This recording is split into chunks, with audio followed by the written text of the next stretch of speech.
on this actually comes from one of our feminine icons, Ruth Bader Ginsburg, who specifically, you might recall, in 2020, was asked this very question. And her response resonates with me. And that is that while many of us are disappointed that the ERA was not ratified within the required timeline that started back in 1972, the question I think that you are asking me, Senator Pappas, is should we continue to add one more state or additional states? Or should the clock start over?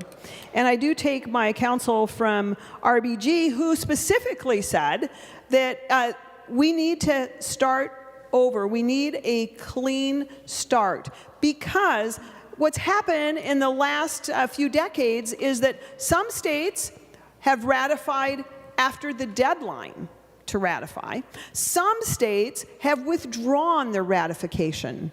So it is my contention that if we want to have our Congress and we want to have an opportunity to vote on an ERA amendment, we must start again, as the former Supreme Court Justice stated. And so that is the intention.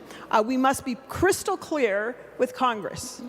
Minnesota, which has already adopted, which already ratified, way back in, I think, 72 or 73, ratified the ERA amendment to our U.S. Constitution, and I have no doubt that we could do so again.